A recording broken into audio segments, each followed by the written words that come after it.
Na waislamu maskini haswa awamu nnas wakijiliwa kwa jina la dini basi wako tayari hata kujitoa nafsi zao kwa ajili ya dini wakidhania wanusuru Uislamu.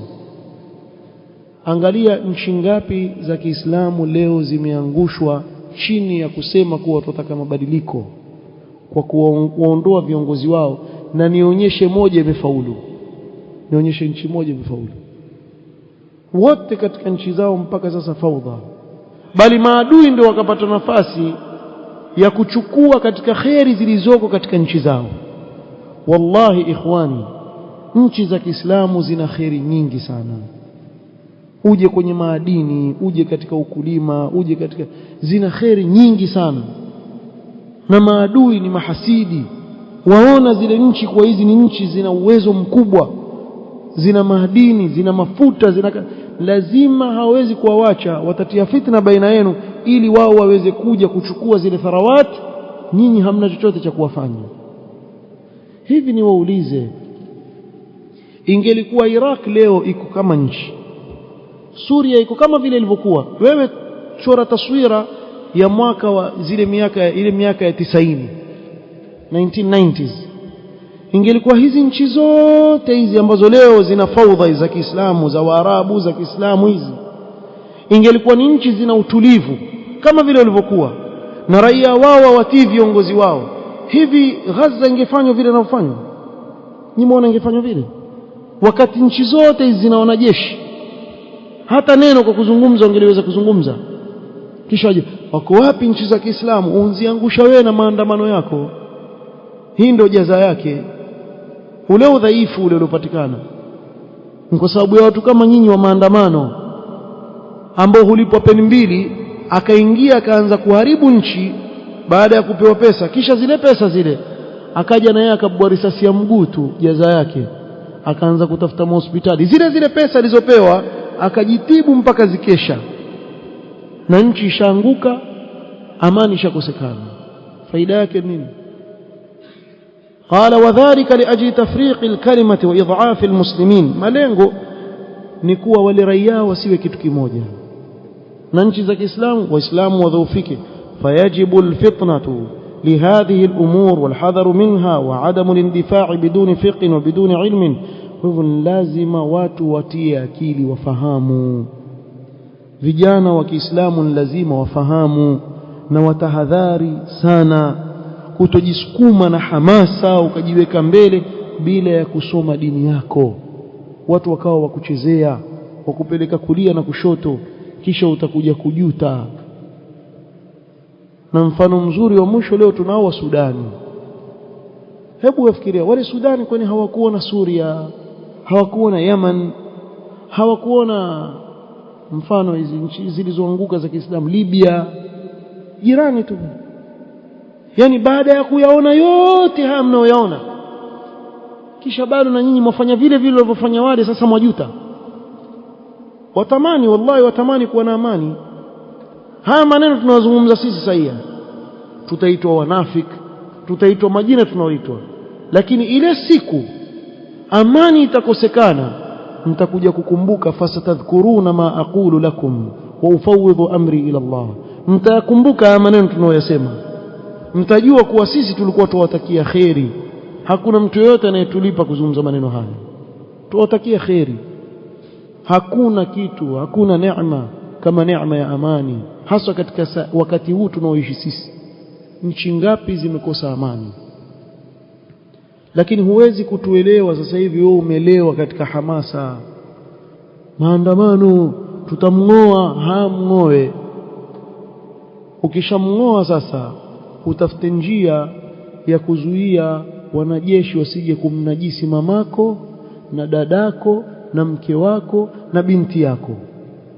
Haya yote yatakufuata, sababu hakuna tena amani. Utakumbuka kuwa kumbe wale walikuwa tutakia khairi, wataka sisi tuhifadhike katika mali zetu na damu zetu na heshima zetu.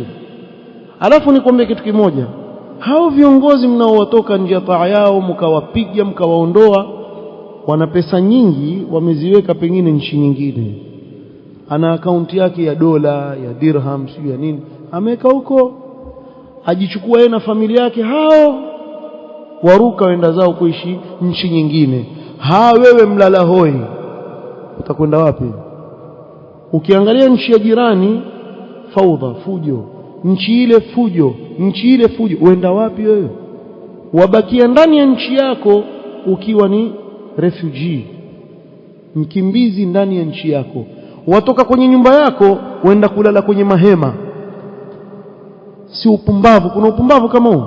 Wewe walala vizuri kwenye nyumba yako, wala wafanya shughuli zako, watoka kwenye nyumba yako, badala ya shibe wabadilisha njaa, kisha ndani ya nchi yako waanza kusema bwana Umoja wa Mataifa tunandaa. Kwambia lima mnandaa, si mlikuwa na shiba? Nyinyi mmeshiba mpaka mkapigana. Sasa subirini lini hiyo nchi itakuja kuwa kitu kimoja. Baada ya hapo subirini. Kwa hiyo kabla ya kufikia huko watu watie akili, wasichezewe na hizi hamasa za kijinga. Na sisi tuwaambie ni ukweli, hata kama muuchukia, mweza kutuita wale wa kule Tanzania wasema waitwa chawa, sisi kwetu tuitwa vichuzi. Sema vichuzi. Nyinyi vichuzi nyinyi. Tuite utakavyo, lakini tutasema hebu tuwateni amani katika nchi hii. Watu waendelee na shughuli zao, vijana wasome, watu waishi na utulivu. هذه مسألة عظيمة الآن حصل فيها سوء فهم. wengi katika watu sasa wafahamu vibaya masala haya, وحصل فيها تضليل بسبب الجهل أو بسبب الهوى.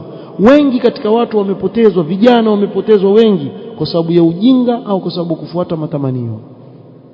وقوله برا وهو الصالح المستقيم، بر mtu mwema، أو فاجرا يعني فاسقا ولكن لم يصل إلى حد الكفر. hata kiongozi akiwa mwema au akiwa fasik hajafikia katika hadhi ya ukafiri. لأن المصلحة في طاعته والجهاد معه أرجح من المفسدة في الصبر على فسقه وعلى مخالفته.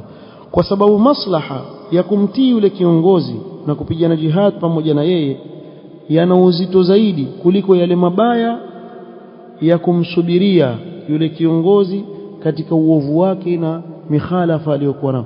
Afadhali umsubirie kupatikana maslaha makubwa zaidi kuliko kumtoa katika uongozi ukapatikana shari kubwa zaidi. Wa qawluhu wa salat aljamaa khalfahum jaiza, la shakka anna salat aljamaa khalfa al-a'immat al-fusaq jaiza wa sahiha.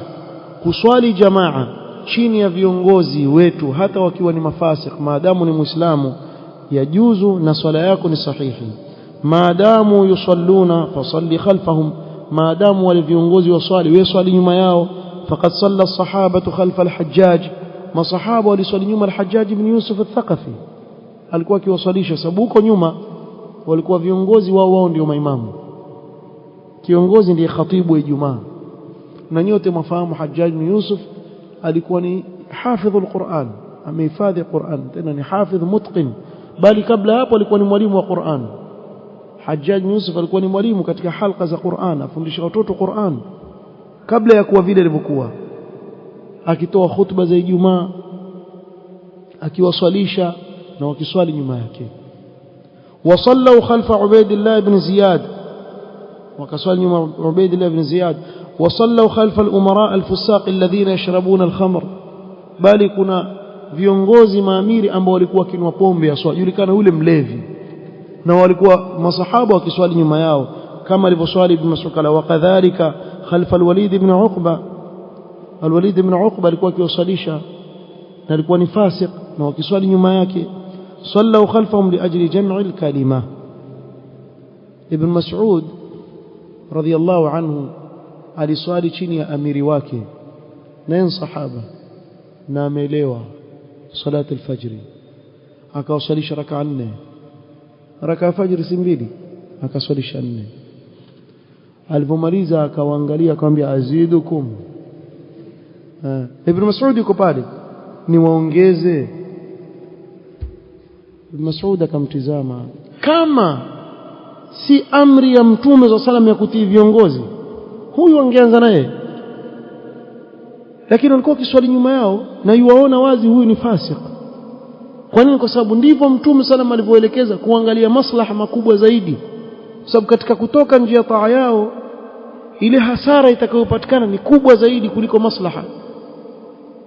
Wa haulai muslimuna tasihhu salatu, maadamu ni waislamu sala zao zasihi, wa madamat tasihhu salatuhum fatasihhu imamatuhum jam'an lilkalima, maadamu sala zao zasihi wakiswali basi kuswali nyuma yao pia itasihi, ili kutoleta furqa baina ya waislamu, wakaswali nyuma yao. Lakini wangapi wanaoelewa haya? Wangapi waelewa haya?